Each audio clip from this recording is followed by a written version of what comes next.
Sir सबसे पहले तो शुभकामनाएं देते हैं हमारे न्यूज़ चैनल की तरफ से आपको, आपकी पार्टी को आपने दफ्तर खोला है।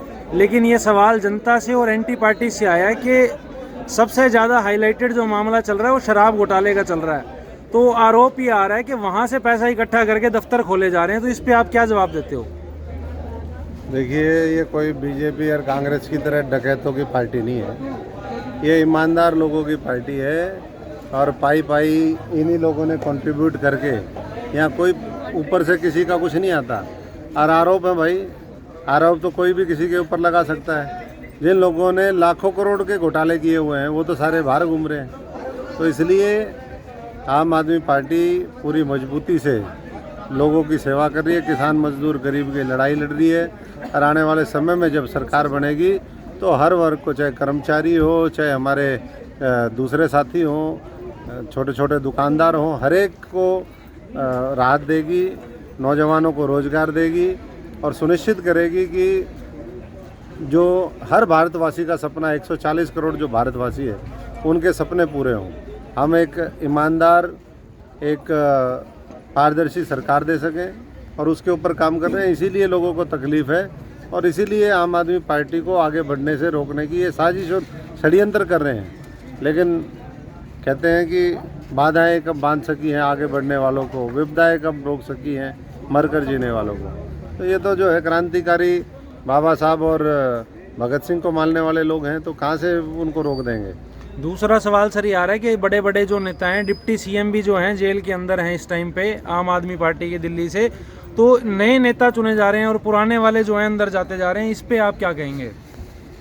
देखिए, जेल में तो कोई भी किसी को आरोपों में, जैसे हमने पहले ही कहा, लगातार ये दिक्कत कब से शुरू हुई? जब से आम आदमी पार्टी को राष्ट्रीय पार्टी का दर्जा मिला तब से टारगेट पे आ गए।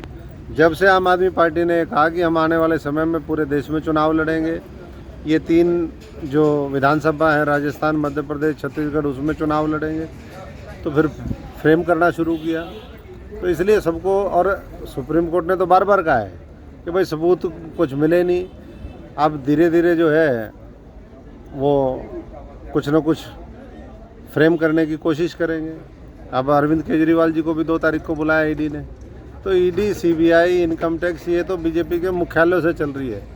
उन्हीं से आदेश लेते हैं और उसी के बाद छापेमारी करते हैं। और ये देश समझ रहा है कि चुनाव से ठीक पहले ये चुनावी स्टंट क्यों हो रहे हैं, ये 2024 में दोबारा चुनाव कैसे जीते हैं, ये इसकी एक बिसात बिछाने की कोशिश है। लेकिन जनता जो है आज भारतीय जनता पार्टी और उनके सहयोगी दलों के खिलाफ हो चुकी है।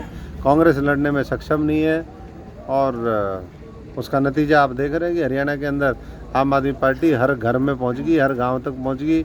हमारा मजबूत संगठन तैयार हो गया है, मजबूत सेना 1.5 से 2 लाख की हमने तैयार कर दी। हर गांव के अंदर 21 मेंबर कमेटी बना दी और 5 तारीख को अरविंद केजरीवाल, भगवंत मान दोनों लोग शपथ यहाँ पर दिलवाने के लिए उनको आएंगे। और सारे साथियों से मैं आग्रह करता हूँ कि अपनी पूरी फौज के साथ वहाँ पर दल बल के साथ पहुँचें, उनके विचार सुने, उनके दिशा निर्देश लें और आने वाले समय में हम कैसे और बेहतर काम कर सकें, ताकि इस देश के लोगों को आने वाले समय में 2024 के बाद परेशानियों का सामना ना करना पड़े। सोनीपत से सर चेहरा कौन होगा? देखिए, अभी चेहरे मोहरे की बात तो बाद में आएगी, अभी तो काम करने का समय है। सब लोग मिलके काम करें। चेहरा तो जो काम करेगा उन्हीं के बीच में से होगा, ये कहीं और से तो इम्पोर्ट करके लाया नहीं जाएगा। सर देवेंद्र गौतम जी प्रवक्ता हैं आपके हाईलाइटेड और सरिता मैडम है, तो एमपी एमएलए के लिए क्या इन दोनों को कंसिडर किया जा सकता है? देखिए, यहाँ सब कंसिडरेशन में है, जो काम करेगा वो सब कंसिडरेशन में होगा। और जो भाई वैसे ही हराम की खाना चाहता होगा, बिना मेहनत करे लूटना चाहता होगा, जैसे कांग्रेस बीजेपी में संस्कृति है, वो तो यहाँ चलता नहीं। यहाँ तो मेहनत करो, हाँ मेहनत करो और पद पाओ और आगे जो है बढ़ते जाओ। वहाँ तो उनके पास देने के लिए कुछ नहीं है। लूट का माल सारा उन्होंने अपने अपने एक दूसरे को कह रहे हैं 9.5 साल से जी वो मैंने जेल तैयार करवा दी। भाई वो जेल है, कौन सा महल है औरंगजेब का? सर आरोप तो वही बात हो गई, आपके ऊपर भी हैं और उनके ऊपर भी हैं। इसके अलावा सर अगर पार्टी आ जाती है, सोनीपत में जीत जाते हैं, तो कौन सा ऐसा काम है जो सपना होगा कि भाई सोनीपत में ये चीज़ हम कर देंगे जो आज तक नहीं हुई? बस जो सोनीपत को चाहिए वो सारी चीज़ें होंगी।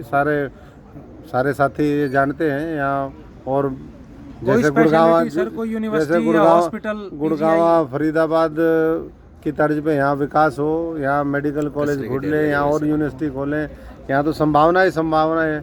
और रेल कोच फैक्ट्री की बात होती थी, सारी सरकारें चली गई, 20 साल में रेल कोच फैक्ट्री तो यहाँ पर आई नहीं। यहाँ तो ये सड़कें देखो कैसी टूटी पड़ी हैं। पूरा हरियाणा जो है वो आज कूड़ा कचरा उसके ढेर लगे हुए हैं, आवारा पशु घूम रहे हैं, सोनीपत पूरा उखाड़ रखा है, भ्रष्टाचार ही भ्रष्टाचार है। मुख्यमंत्री खुद कबूल कर रहे हैं कि भ्रष्टाचार कई गुना बढ़ गया। तो ऐसे में राहत कैसे मिलेगी? फैमिली आईडी, पेंशन कार्ड दी, राशन कार्ड दिया, प्रॉपर्टी आईडी के नाम पे लूट मची रही, और बिजली तो है नहीं। तो 24 घंटे बिना कट के फ्री की बिजली 300 यूनिट वो आम आदमी पार्टी देगी, फ्री का पानी देगी, अच्छे स्कूल बना करके देगी। हम करोड़ों लोगों के बारे में सोचते हैं, हम जो है 1-2 लोगों के बारे में नहीं सोचते। अडानी अंबानी की सरकार नहीं होगी ये आम आदमी पार्टी की, आम आदमी द्वारा बनाई हुई, आम आदमी के लिए काम करने वाली सरकार होगी। और इसीलिए जो है झाड़ू जो है बस उठा लिया लोगों ने। झाड़ू चलेगा, झाड़ू चलेगा, झाड़ू चलेगा।